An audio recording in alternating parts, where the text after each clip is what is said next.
Hi there, it's Linnea. Today I'm going to be creating a super cute ink blended scene using the Up the Rabbit Hole stamp set from LDRS Creative.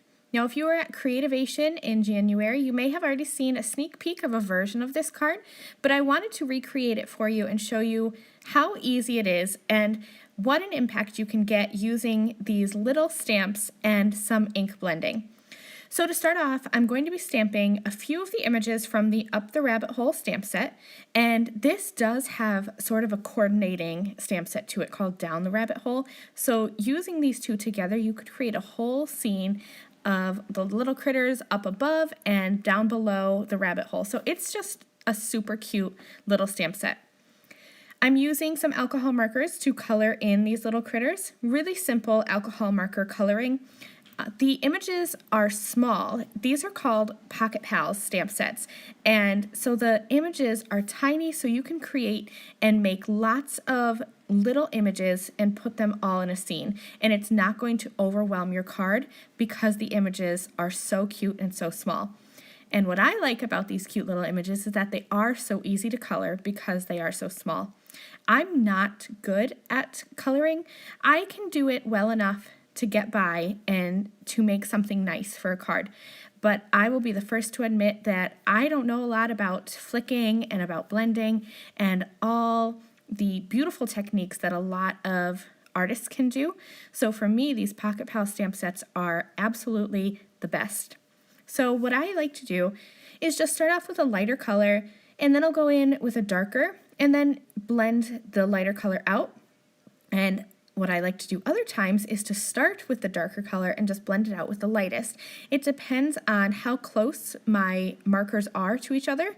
So if I have markers that are really close, I'll start with the dark and then just go right to the light from there. If I have markers that are kind of further apart, I will lay down a layer of my lightest color first to saturate the paper so that the markers will blend together a little bit easier. Once I have all of these little images cut or colored, I'm going to cut them out with the die set, and I'll set them aside so that I can create my ink blended scene. So I have a piece of blending cardstock and a piece of wide masking tape. I'm going to mask off so that I can ink the bottom 1.5 inches of my card. I'm using some iced tea hybrid ink to do this and a blending brush, and I am just going to blend this ink on over the bottom portion of this cardstock, and this is going to create my ground.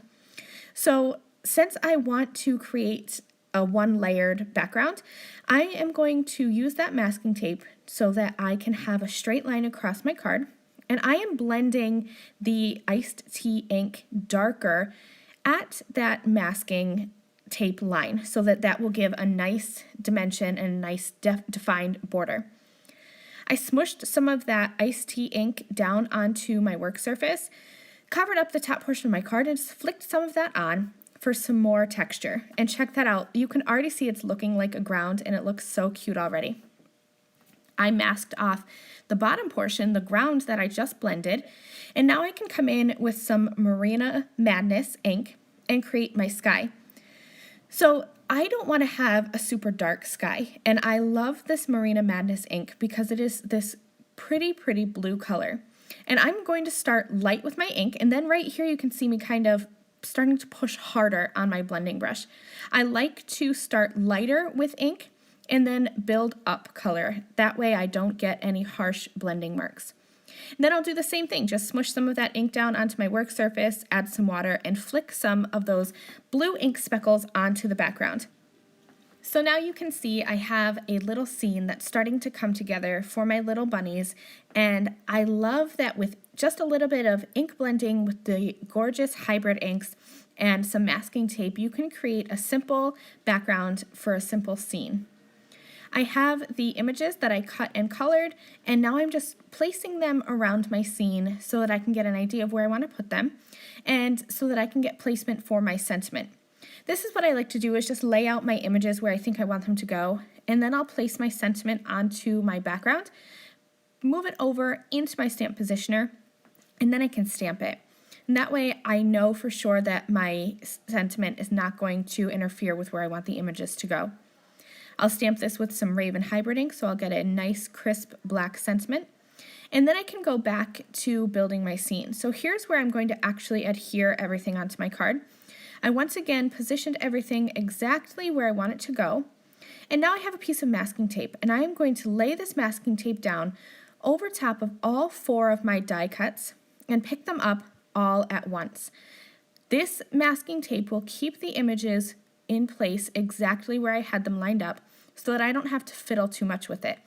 I can just go in with liquid adhesive, add that to the back of my little images here. I'm only doing that fenced image and then the little carrot farm image because I want to be able to pop up the 2 bunnies with foam tape. But now I can work with all 4 of these images as one, stick them down onto my card base, and then just peel back, and you'll see those 2 bunnies come off with the masking tape because I didn't adhere them down yet. I pop them up with foam tape, and this is my finished card. Thank you guys so much for joining me. I hope that you enjoyed this ink blended card and adding some texture with those ink spatters. See you guys soon. Bye.